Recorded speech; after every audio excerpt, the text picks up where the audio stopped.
30 years ago today, KLAS aired a live interview with an anonymous man who made some really astonishing claims. He alleged that the U.S. military was secretly studying alien technology out in the Nevada desert near a base that is now very well known all over the world, Area 51.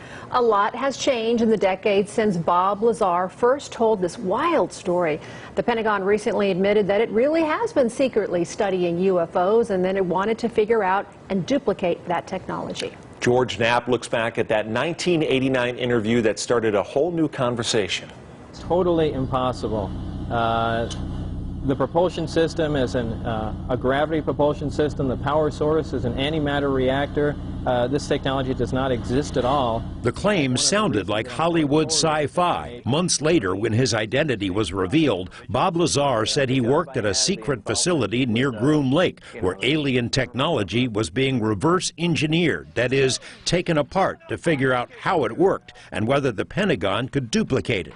This is the simple drawing he made at the time. Here now I had access and was permitted to view and look at the operation of this main level with the gravity amplifiers and the level below. The premise seems less preposterous now. In a new documentary about Lazar, he describes in detail the spacecraft he worked on 30 years ago. The craft that I worked on, that when it's going to travel a long distance, that is how it operates. It flies along and it puts its belly to the target and then brings all the amplifiers to power, and it shoots off in that direction. It doesn't fly as it would in science fiction movies. It flies with the belly, the bottom forward. If the description of a spacecraft tilting sounds familiar, take a look at the so-called gimbal UFO, a video released by the Pentagon in 2017. Naval pilots encountered a fleet of these unknown craft off the coast of Florida in 2015 and have since had dozens of similar encounters. The spike in UFO incidents prompted a recent policy change by the Navy, which announced it wants to encourage its pilots to report future incidents.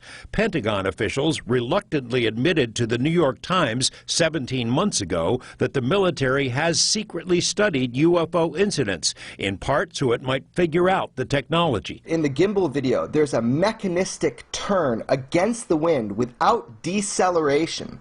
So we have a craft without rotors, without heat signatures, without plumes, without tail fins, and certainly no tail number, moving in a way that is counterintuitive to our own aeronautics. When Bob saw that, he came to the conclusion this has to be a gravity-propelled craft. It's rotated. That it does mimic exactly the propulsion system that Bob Lazar described. This story is extraordinary.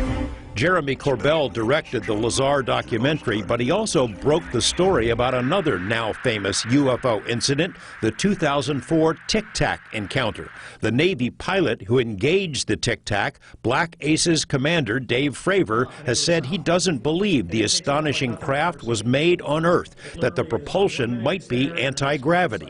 When Lazar was shown the Tic Tac video for the first time, it immediately reminded him of the Sport model, his name for the craft stashed in the desert. There's no question in my mind. I mean, I'm virtually certain that's the way the craft operated, and that uses close to or the exact same propulsion system.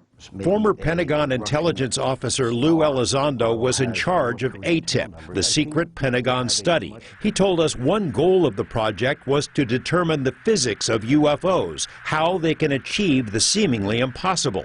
The military came to believe the craft relied on special metamaterials, stuff that can't be made with known technology. Lazar made similar claims decades ago and was ridiculed. Now the Pentagon is on the same page. Where the study of UFOs did not end in 1969 with Project Blue Book. In fact, that was a lie, and it is now an admitted lie by our own Pentagon. We are living in a world where it is understood that there are craft technologically advanced from unknown origin that are performing maneuvers that far exceed anything of human technology.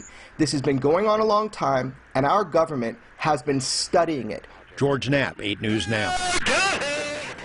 As always, we have posted additional links and resources connected to this story on our website, including news reports from our archives.